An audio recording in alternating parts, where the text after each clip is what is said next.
இந்த YouTube channel மூலமா பகிரப்படும் அனைத்து தகவல்களும் கல்வி மற்றும் அறிவு பயிர்க்காக மட்டுமே தவிர இங்கு நாங்கள் யாரையும் பங்குச்சந்தையில் வர்த்தகம் செய்ய ஊக்குவிக்கவில்லை. இங்கே பகிரப்படும் அனைத்தும் எங்கள் தனிப்பட்ட கருத்தாகும். பங்குச்சந்தையில் 100% பண இழப்பு அபாயம் உள்ளது. சந்தை அபாயத்தை புரிந்து கொண்டு முதலீடு மற்றும் வர்த்தகம் செய்யும் முன் செபியில் பதிவு பெற்ற ஆலோசகரை அணுகவும். மேலும் நாங்கள் எந்த ஒரு பங்குகளை வாங்கவோ விற்கவோ பரிந்துரை செய்வதும் இல்லை. நான் செபியில் பதிவு பெற்ற ஆலோசகரும் அல்ல.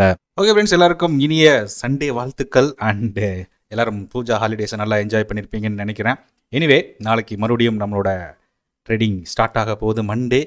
So fresh ஆகிப்போம்.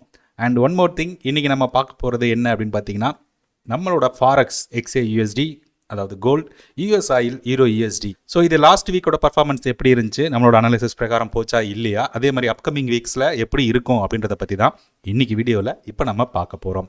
அதுக்கு முன்னாடி நம்மளோட சேனல் இது வரைக்கும் நீங்கள் சப்ஸ்கிரைப் பண்ணலை அப்படின்னா ஷேர் மார்க்கெட் தமிழ் சேனல் அப்படின்ற சேனலை உடனே சப்ஸ்கிரைப் பண்ணிக்கோங்க. அண்ட் லைக்கும் பண்ணிக்கோங்க. அண்ட் பெல் ஐக்கான ஆன் பண்ணிக்கோங்க. ஸோ அப்போ தான் நான் போடுற எந்த வீடியோவையும் நீங்கள் மிஸ் பண்ணாமல் பார்க்க முடியும். சரி, இன்றைக்கி வீடியோக்குள்ளே போகலாம் வாங்க.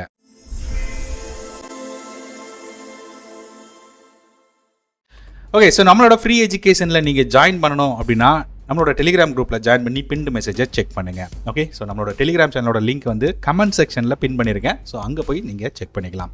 ஃபஸ்ட்டு EURUSD பார்த்துடலாம். ஸோ லாஸ்ட் வீக் நம்மளோட அனாலிசிஸ் பிரகாரம் மார்க்கெட் வந்து பார்த்திங்கன்னா இந்த லெவல் மேலே பிரேக் அவுட் ஆச்சுன்னா நமக்கு மேலே போகிறதுக்கு உண்டான பாசிபிலிட்டிஸ் இருக்குது அப்படின்றத சொல்லியிருந்தோம். இல்லைனா மார்க்கெட் வந்து பார்த்திங்கன்னா கண்டிப்பாக டவுன் சைடை நோக்கி தான் போகிறதுக்கு உண்டான சான்சஸ் இருக்குது.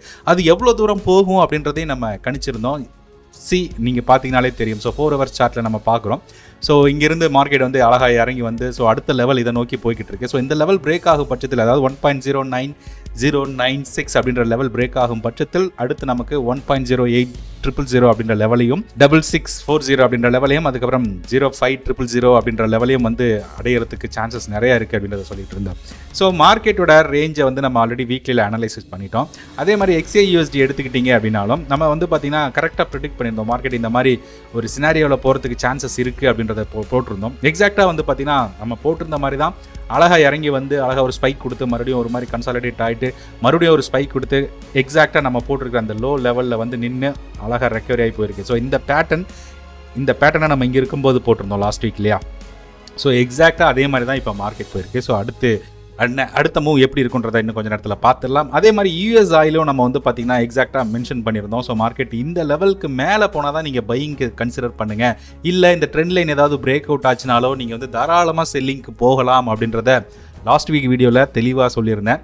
இப்போ நீங்களே கண்கூடாக பார்க்குறீங்க. So trend level break out ஆச்சு. அது வந்து எவ்வளோ தூரம் இறங்கி வந்திருக்கு. கிட்டத்தட்ட நீங்கள் break out level 76 and low அப்படின்றது ஆல்மோஸ்ட் 71 அப்படின்ற ரேஞ்சுக்கு வந்திருக்கு. ஸோ அங்கிருந்து ரெக்கவரி ஆகி மறுபடியும் மேலே 75 76 கிட்ட போயிருக்காங்க. சரி, அப்கமிங் வீக்குக்கு எப்படி இருக்கும் அப்படின்றத நம்ம பார்க்குறதுக்கு முன்னாடி இந்த லெவல்ஸ்லாம் நான் கிளியர் பண்ணிவிட்டு ஃப்ரெஷ்ஷான லெவல்ஸோட வரேன். கொஞ்சம் வெயிட் பண்ணுங்கள். ஓகே, ஃபஸ்ட்டு EURUSD எடுத்துப்போங்க. ஸோ ஃபஸ்ட்டு நம்ம என்ன பண்ணோம்னா 4 hours சார்ட்டில் போய் பார்க்கலாம். ஏன்னா அப்கமிங் வீக்குக்கு 4 hours chart is enough. So for 4 hours நமக்கு வந்து ஒரு டவுன் சைடில் இருக்குது. ஸோ மேஜர் சப்போர்ட் அப்படின்னு பார்த்தீங்கன்னா நமக்கு 1.080007772 அப்படின்ற ஏரியாவில் தான் நமக்கு வந்து ஸ்ட்ராங்கான சப்போர்ட் இருக்கிறதா தெரியுது. ஸோ இப்போது இது பிரேக் ஆகும் பட்சத்தில் நமக்கு வந்து பார்த்திங்கன்னா மார்க்கெட் இந்த இடங்களில் வந்து சப்போர்ட் எடுத்து ஒரு ரிவர்சல் கொடுக்கறதுக்கு உண்டான பாசிபிலிட்டிஸ் நிறையா இருக்குது. ஸோ நீங்கள் வீக்லி சார்ட்டில் பார்த்தீங்க அப்படின்னா EURUSD கம்ப்ளீட்டாக இப்போ ஒரு செல்லிங் ட்ரெண்டு, ஆனால் ஒரு ட்ரெண்ட் லைனில் ஒரு சப்போர்ட் எடுத்து ரிவர்சல் கொடுத்துட்டு அதுக்கப்புறம் கீழே வர்றதுக்கு உண்டான பாசிபிலிட்டிஸ் நிறையா இருக்குது.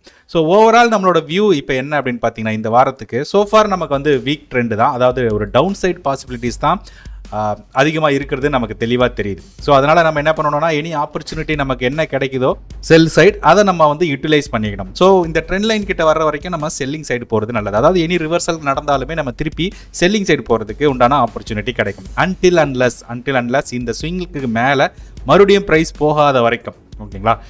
ப்ரீவியஸ் எவ்ரி நம்ம ஸ்விங் கிளாஸ்லாம் சொல்லி கொடுத்துருப்போம் இல்லைங்களா, இல்லாட்டி நம்மளோட பிளேலிஸ்ட்டில் போய் பாருங்கள். ஸோ அதில் வந்து பார்த்திங்கன்னா ப்ரீவியஸாக இருக்கக்கூடிய ஸ்விங் லெவல் பிரேக் அவுட் ஆகலை, மார்க்கெட் கீழே இறங்கி வந்து ஒரு ரீட்ரேஸ்மெண்ட் கொடுத்து ரிவர்சல் ஆகணும் அப்படின்னா கண்டிப்பாக நம்ம செல்லிங் உண்டான ஆப்பர்ச்சுனிட்டி தான் கண்டிப்பாக பார்க்கணும். ஸோ இந்த லெவல் பிரேக் ஆகும், அதாவது 1.08000 அப்படின்ற லெவலுக்கு கீழே தான் மார்க்கெட் வந்து என்ன ஆகிறதுக்கு வாய்ப்புகள் இருக்குது அப்படின்னு பார்த்தீங்கன்னா நல்ல ஒரு டவுன் சைடு போகிறதுக்கு உண்டான சான்சஸ் நிறையா இருக்குது. ஓகேங்களா? ஸோ அதனால் இந்த லெவலை கீ லெவலாக வச்சுக்கோங்க. அண்ட் கோல்டு எடுத்துப்போம். கோல்டோட வியூ வந்து பார்த்தீங்கன்னா சோஃபார் வந்து பார்த்தீங்கன்னா அன்பீட்டபிள் ரேலி தான் போய்கிட்டு இருக்கு இப்போ வரைக்கும். ஓகே, ஸோ இப்போ நம்ம வந்து வீக்லியில் பார்க்குறோம். வீக்லியில் கண்டினியூஸாக மார்க்கெட் வந்து டக்குன்னு ஏறி போய் கடைசி ஒரு 3 வாரம் மட்டும் ஒரு மாதிரி ஜோனுக்குள்ளே இருக்கிற மாதிரி எனக்கு தெரியுது. ஓகே, ஸோ அப்கமிங் வீக்கில் இது எப்படி இருக்கும் அப்படின்றத நம்ம பார்க்கணும். அகைன் நமக்கு வந்து பார்த்திங்கன்னா இந்த 85 to 80 லெவல்லாம் வந்து ஒரு ஸ்ட்ராங்கான ரெசிஸ்டன்ஸ் ஜோனாக தான் ஆக்ட் ஆகிட்டு இருக்கும். ஸோ 4 ஹவர்ஸ் எடுத்து பாருங்கள், அதுக்கப்புறம் 1 ஹவர் எடுத்து பாருங்கள். இப்போ கரண்ட்டாக இருக்கக்கூடிய இந்த ஜோன் இருக்குது பார்த்தீங்களா, இது ஒரு ஸ்ட்ராங்கான ரெசிஸ்டன்ஸ் ஜோன் தான். ஸோ இந்த ரெசிஸ்டன்ட் வந்து பார்த்தீங்கன்னா இன்றைக்கி அப்கமிங் டேஸில் வந்து நாளைக்கு கமிங் வீக் ஃபுல்லாகவே வந்து ஒரு ரெசிஸ்டண்ட்டாக ஆக்ட் ஆகிறதுக்கு உண்டான சான்சஸ் இருக்குது. மார்க்கெட் வந்து ஒரு கோல்டில் நல்ல ஒரு வாலட்டிலிட்டி இருக்கிறதுனால ஒரு ஃபால்ஸ் பிரேக் அவுட்லாம் நிறைய நடக்கிறதுக்கு சான்சஸ் இருக்குது. ஓகேங்களா, ஸோ அகைன் இந்த இடத்துல ரெசிஸ்டன்ட் எடுத்து மார்க்கெட் கீழே வரலாம் அண்ட் அங்கிருந்து மறுபடியும் ரெக்கவரி ஆகலாம். இதுதான் அப்கமிங் வீக்கில் இருக்கிறதுக்கு உண்டான சான்சஸாக இருக்குது. ஸோ நமக்கு பையிங் ஆப்பர்ச்சுனிட்டி அப்படின்னு பார்த்தீங்கன்னா 262030 லெவல் ஆகும். செல்லிங் ஆப்பர்ச்சுனிட்டி அப்படின்னு பார்த்தீங்கன்னா 70 to 80 லெவல் வந்து செல்லிங் ஆகும் நமக்கு கோல்டு இருக்குது. ஸோ கோல்டு நல்லா மறுபடியும் மார்க்கெட் மேலே போகணும் அப்படின்னா அகைன் நான் சொல்கிறேன், இந்த லெவலில் ஒரு சாலிடான ஒரு பிரேக் அவுட் கொடுத்து அண்ட் அந்த பிரேக் அவுட்டுக்கு மேலேயே மார்க்கெட் சஸ்டெயின் பண்ணுச்சுன்னா அப்கமிங் வீக்ஸில் கண்டிப்பாக இது வந்து இன்னொரு புது ரேலி கொடுக்கறதுக்கு உண்டான சான்சஸ் நிறையா இருக்குது. பட் சோஃபார் எனக்கு இப்போதைக்கு மார்க்கெட் சைட்வேஸ் தான் கோல்டில். பட் அந்த ஜோனை நம்ம யூட்டிலைஸ் பண்ணிக்கலாம். ஒரு ரெசிஸ்டன்ஸ் லெவல் கிட்ட வரும்போது செல்லிங் ஆப்பர்ச்சுனிட்டியும், ஒரு சப்போர்ட் லெவல் கிட்ட வரும்போது ஒரு பையிங் ஆப்பர்ச்சுனிட்டியும் நீங்கள் யூட்டிலைஸ் பண்ணிக்கிட்டீங்க அப்படின்னா கண்டிப்பாக உங்களுக்கு ஒரு நல்ல ட்ரேடிங் ஆப்பர்ச்சுனிட்டிஸ் கிடைக்கிறதுக்கு வாய்ப்புகள் நிறையா இருக்குது. யூஎஸ் ஆயில் நான் முன்னாடியே சொன்ன மாதிரி தான். இப்போ வீக்லி ட்ரெண்ட் எடுத்துக்கிட்டீங்க அப்படின்னா கம்ப்ளீட்டாக ஒரு ஜோனு கீழே வந்துட்டு ஒரு சப்போர்ட் லெவலில் இருந்து பவுன்ஸ் ஆகிக்கிட்டு இருக்கான். ஸோ ஈரோ யூஎஸ்டி நம்ம வந்து ரெசிஸ்டன்ஸ் ஜோன்லேருந்து கீழே வந்துட்டு இருக்கான்னு சொன்னோம். பட் யூஎஸ் ஆயில் சப்போர்ட் லெவலில் இருந்து மேலே போயிட்டு இருக்கான். ஸோ நம்மளோட வியூ எல்லாமே பையிங் சைடு ஆப்பர்ச்சுனிட்டியாக இருக்கணும். ஓகே, ஸோ ஸ்கேல்பிங் பண்ணும்போது அஃப்கோர்ஸ் செல்லிங் பையிங் மாற்றி பண்ணலாம். பட் நம்மளோட வியூ மார்க்கெட்டோட டைரக்ஷனோட இருக்கும்போது உங்களுக்கு செல்லிங்கோட பையிங் பண்ணும்போது ஈஸியாக டார்கெட் அச்சீவ் ஆகிறத உங்களால் கண்கூட பார்க்க முடியும். ஸோ நம்ம என்ன பண்ணுறோம், மறுபடியும் ஒரு 4 ஹவர்ஸ் சார்ட்டில் போனீங்க அப்படின்னா நான் எல்லா லெவலையும் மார்க் பண்ணிட்டேன். 64, 67, 71, 74, 78, 84 இந்த லெவல் எல்லாமே உங்களுக்கு பர்ஃபெக்டாக ஒர்க் ஆகக்கூடிய ஒரு லெவல் தான். ஸோ நீங்கள் இப்போ மார்க்கெட் இந்த லெவலில் இருந்து சப்போர்ட் எடுத்து மேலே ஏறி வர்றாங்க அப்படின்ற பட்சத்தில் எங்கெல்லாம் நமக்கு வந்து பார்த்தீங்கன்னா மார்க்கெட் சரியாக ட்ரேட் ஆகலை, அதாவது இம்பேலன்ஸ்னு சொல்கிறாங்க இல்லையா, ஸோ அந்த லெவலில் மார்க் பண்ணி வச்சுங்க. ஏன்னா இந்த மூவ்மெண்ட் வந்து ஒரு சாலிடான வீக்லி சப்போர்ட்லேருந்து பவுன்ஸ் ஆகிறதுனால இந்த இடங்கள்லாம் இந்த மாதிரி நடக்கிறதுக்கு உண்டான பாசிபிலிட்டிஸ் இருக்குது.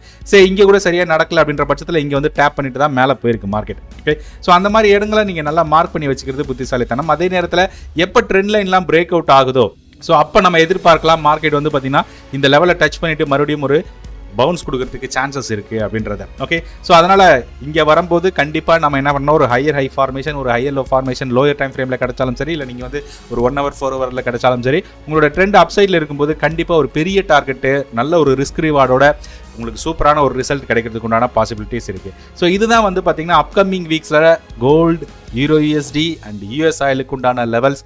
அண்ட் எப்பயுமே ஒன்று சொல்லிடுறேன், ஒரு டிஸ்க்ளைமர் சொல்லிடுறேங்க, கண்டிப்பாக வந்து பார்த்தீங்கன்னா வெறும் லெவல்ஸை வச்சுலாம் ட்ரேட் பண்ணாதீங்க. உங்களோட அனாலிசிஸை லைவில் பண்ணிக்கங்க. குத்துமதிப்பாக ஏதோ ஒன்று ட்ரேட் பண்ணாதீங்க. ஸோ உங்களோட பேட்டர்ன் கரெக்டாக வந்திருக்கா, ரிஸ்க் மேனேஜ்மெண்ட் கரெக்டாக ஃபாலோ பண்ணுறீங்களா, மணி மேனேஜ்மெண்ட் கரெக்டாக ஃபாலோ பண்ணுறீங்களா, இது எல்லாமே கரெக்டாக ஃபாலோ பண்ணி நல்லா அனலைஸ் பண்ணி பேக் டெஸ்ட் பண்ணி ட்ரேட் எடுத்தால் தான் நம்மளால் சக்ஸஸ் பண்ண முடியும். குருட்டாம்போக்கில் ஏதோ ஒன்று பண்ணோம் அப்படின்னா கண்டிப்பாக நம்மளால் சக்ஸஸ் பண்ண முடியாது.